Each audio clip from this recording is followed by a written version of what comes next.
Hey guys, thought I'd show you an idea that I work with to help keep your chain sharp or longer. Now if you notice the pattern of cutting I did there, I'm working with pulling the bark off. So I'm going to cut the video here. We're going to go to another tree and I want to show you something. Okay, this is a soft maple I cut earlier today. And I thought I'd take advantage of showing you something. Pretty common, not uncommon, right? To find these trees that are doubles, triples. You know, we've seen them 4 or 5 stems, right, in one stump where they split.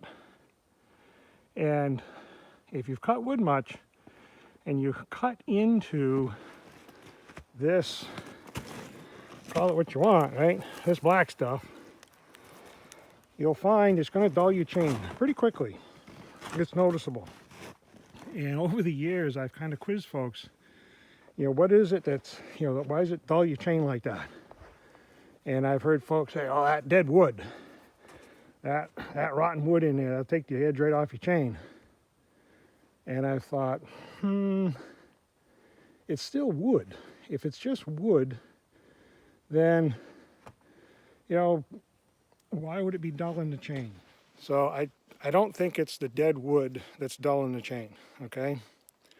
This soft maple here, all right, I'll try to flip it around. We've seen, I should put up a couple pictures. This soft maple's been growing here roughly 100 years, plus or minus. There's actually a stone wall just below us. This was all pasture land. So think about this tree here was only 4 feet tall, right? When it started to grow into 2 trees. So for 100 years, the fork in this tree has been gathering dust.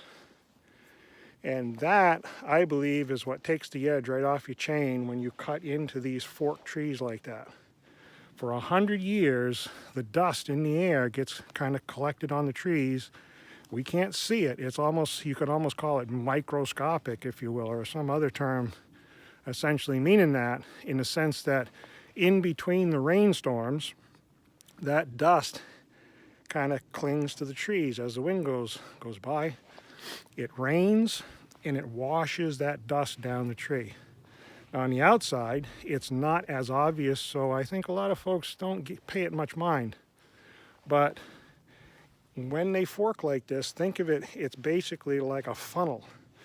And for 100 years, it's been catching that fine, fine dust. And when we put our saw to it, it doesn't damage the chain, but you can definitely look, if you look at your teeth after you've cut into that, it's like your cutting edges are almost polished. It'll take that I want to cut wood feel away from the chain. So just here's the tip. Okay, on this type of a tree, if you look, and I'll try to get this, show you right here, when I cut that seam so the tree will fall, I don't cut right into the seam, I cut beside it. Okay, so my chain is actually cutting into, you can see here, the chain is cutting fresh wood. When the tree grows like this, in those triple, you know, these multiple stump trees like that, they very common, you're going to have some crown weight that will pull that seam apart. It'll help you. It's a forward lean on the tree.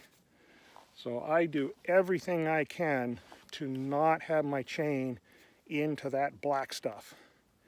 I will even, if it doesn't come apart with that, I'll make a cut, and I've driven wedges into them to give you that wedging effect, to try to get that to pull apart so I keep my chain out of that black stuff. Let's go back to the pine stump. So here we are back at the pine stump, and if you back the tape up, right, and now kind of a heads up on that, follow the pattern of cutting, I'm doing basically the same idea. I'm always treating the bottom of the tree as if there's dirt in it. And there actually is. This coarse bark, right? This tree has been here just as long as that soft maple. I haven't counted them.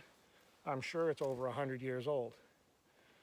100 years of that dust being washed down the tree, and this bark, especially if it's that coarse kind of bark tree, right? That really, really fine dust is all collected around the base of the tree. So I do everything I can to keep the chain pulling the bark off. And you notice, I haven't touched it. I mean, that's all I did right there, right? And the top of the stump is going to be basically nice and clean. It's one of those things when I see other folks doing the back bar type of back cut, where you're going in and coming back, where your cutter teeth are going into the bark and dragging that really fine dust through your cut, right? You know, it's not that noticeable in the sense that it's not like your chain just stops cutting, but it does make a difference.